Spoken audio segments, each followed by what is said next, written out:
15 বছরের শাসন বদলের পর রায়গঞ্জে দখলমুক্ত দোকানঘর ঘিরে চাঞ্চল্য। রায়গঞ্জ পৌরসভার 13 নম্বর ওয়ার্ডে একটি দোকানঘর দখলকে কেন্দ্র করে তৃণমূল কংগ্রেসের বিরুদ্ধে গুরুতর অভিযোগ উঠেছে।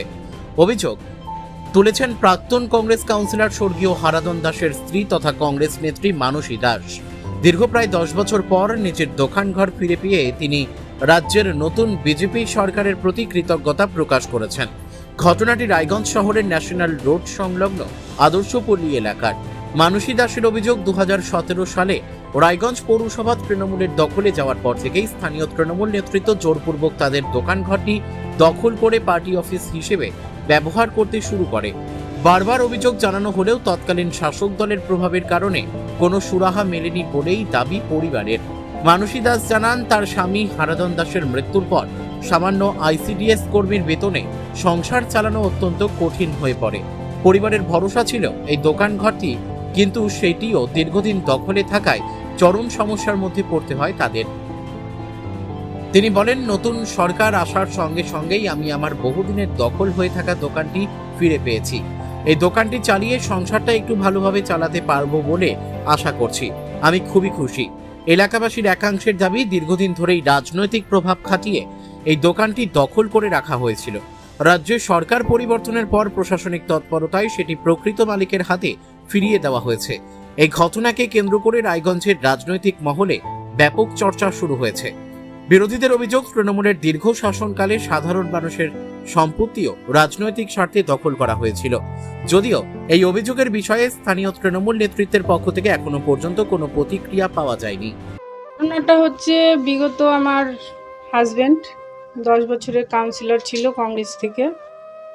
যখন 10 বছর পূর্ণ হয়ে যায়, ওনারা ইস্তফা দিয়ে ওনারা চলে আসেন। আসার পরে 2017 সালে আমাদের আবার পৌরসভা হয়। সেখানে আমি প্রার্থী হিসাবে দাঁড়িয়েছিলাম কংগ্রেস থেকে, কিন্তু তৃণমূলেরা ছাপ্পা করে জিতেছে। তারপরে আমার হাজব্যান্ডের একটা দোকান ছিল, ওই দোকানটা ওরা জিতার পরে সেই দোকানটা ওরা দখল করে নেয়।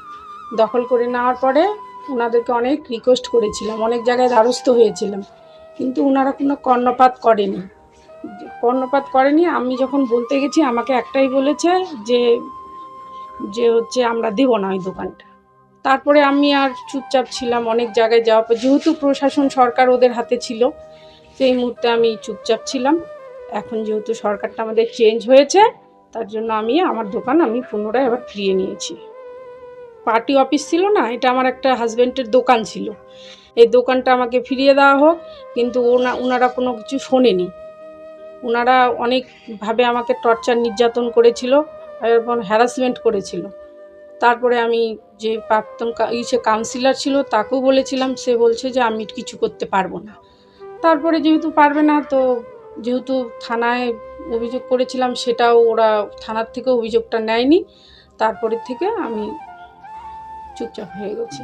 দেখছি যেহেতু আগের থেকেই বলেছে যে পুনরায় সব দোকান জবরদস্তি দখল করে রেখেছে, জমি বাড়ি সব ফিরিয়ে দেওয়া হবে, এই ইসেও আমি তার জন্য আমার দোকানটা ফিরিয়ে নিয়েছি।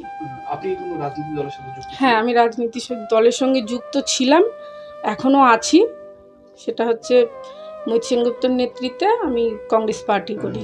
তাহলে কি কংগ্রেস করতেন বলে কি এই হ্যাঁ অবস্থা? হ্যাঁ, আমি কংগ্রেস করি দেখে আমার উপরে এই জিনিসটা হয়েছে। এটা সাধারণ ওয়ার্ডবাসী মানুষ জানে যে আমার হাজব্যান্ড 10 বছর ছিল, কি করেছে। এখনও সে নেই, কিন্তু তার প্রত্যেকটা মানুষের বুকে বুকে আছে যে আমার হাজব্যান্ডের কথা এখনও বলে যে মানুষটা ছিল, খুব ভালো ছিল। আর এখনকার কাউন্সিলরের কথা কি বলবো, সাধারণ মানুষ জানে, সেই বিষয়ে আমি কিছু বলতে চাই না। না, ভীষণ খুশি। আমি যা হ্যারাসমেন্ট হওয়ার পরে যে এটা আমি স্বইচ্ছায় গিয়ে আমার দোকানটা ফিরিয়ে পেয়েছি, এটার জন্য আমি খুব খুশি।